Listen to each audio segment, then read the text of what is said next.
যোগেশচন্দ্র ঘোষ 1887 সালে শরীয়তপুরের ঘোষাইরহাট গ্রামে জন্মগ্রহণ করেন। 1908 সালে কলকাতা বিশ্ববিদ্যালয় থেকে রসায়ন শাস্ত্রে এমএ পাশ করেন।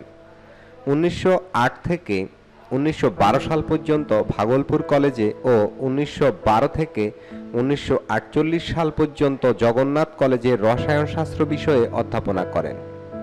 1947-48 পর্যন্ত জগন্নাথ কলেজের অধ্যক্ষের দায়িত্ব পালন করেন। যোগেশচন্দ্র ঘোষ লন্ডন কেমিক্যাল সোসাইটির ফেলো এবং মার্কিন যুক্তরাষ্ট্রের কেমিক্যাল সোসাইটির সদস্য ছিলেন।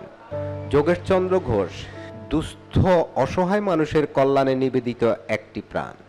প্রখ্যাত আয়ুর্বেদ শাস্ত্র বিশারদ এবং শিক্ষাবিদ। তিনি আয়ুর্বেদ শাস্ত্র সম্পর্কিত বহু গ্রন্থ রচনা করেন। তিনি সাধনা ঔষধালয়ের প্রতিষ্ঠাতা। তাঁর জীবনের একমাত্র সাধনা ছিল সাধনা ঔষধালয়। যে ঔষধালয়ের খ্যাতি এ দেশ ছাড়িয়েও সমগ্র বিশ্বে ছড়িয়ে পড়েছিল। নব নব সৃষ্টির মাঝেই যোগেশবাবু বেঁচে ছিলেন। তাঁর রচিত চিকিৎসা শাস্ত্রের অনবদ্য গ্রন্থসমূহ অগ্নিমান্দ ও কোষ্ঠাবদ্ধতা, আরোগ্যের পথ, গৃহচিকিৎসা, চর্ম ও সাধারণ স্বাস্থ্যবিধি, চক্ষু, কর্ণ, নাসিকা ও মুখ রোগ চিকিৎসা, আমরা কোন পথে, আয়ুর্বেদ ইতিহাস। ইংরেজিতেও তিনি 5টি গ্রন্থ রচনা করেছিলেন। ওয়েদার বাউন্ড আর we, home treatment, text book of organic chemistry, simple geography, simple arithmetic. এবার আসি তাঁর চলে যাবার ঘটনাটি, কিভাবে তিনি খুন হয়েছিলেন বাংলার এ মাটিতে, তার জন্মভূমিতে। 25শে বৈশাখ 1971 পুরনো ঢাকার সূত্রাপুর এলাকার অনেকেই এরই মধ্যে শহর ছেড়ে পালিয়ে গেছে। সমস্ত এলাকায়, বাড়ি, কারখানায় কেবল যোগেশবাবু রয়ে গেলেন। বিরাট এলাকা জুড়ে সাধনা ঔষধালয়ের কারখানা। এখানেই তিনি কাটিয়েছেন জীবনের অধিকাংশ সময়। গবেষণা করেছেন। তার একমাত্র সাধনা স্থল এই কারখানা। এখানকার এক একটা ইঁটে আছে তার মমতার ছোঁয়া। নিঃসঙ্গ জীবনের একমাত্র সাথী ছিল কারখানার শ্রমিকরা। সবাই যখন কাজ সেরে ফিরে যেত তখন কেবল থাকতেন সুরুজ মিয়া এবং রামপাল। সুরুজ মিয়া এবং রামপাল কারখানার দারোয়ান। তারা দীর্ঘ 17 বছর যোগেশ বাবুর সঙ্গে কাটিয়েছেন। 25শে মার্চের পর সবাই যখন একে একে বাবুকে ছেড়ে চলে গেলেন না কেবল এই দুইজন।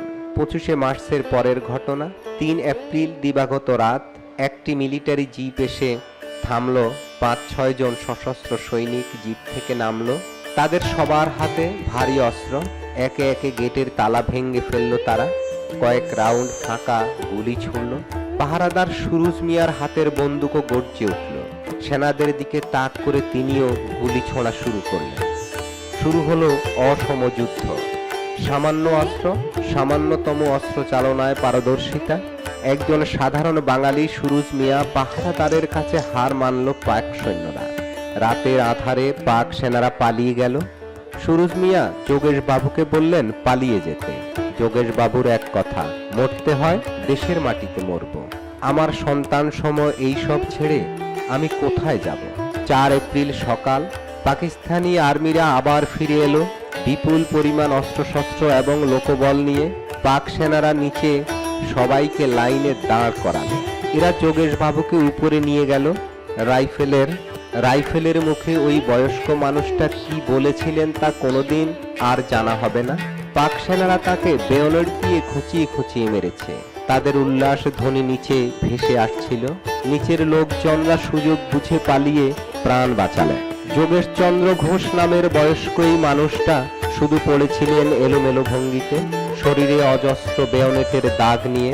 পাক আর্মিরা শুধু তাকে হত্যা করেই ক্ষান্ত হয়নি, লুটে নিয়ে গিয়েছিল যোগেশ বাবুর অর্জিত সমস্ত সম্পদ। কেবল নিতে পারেনি এদেশের জন্য যোগেশ বাবুর এক বুক ভালোবাসা।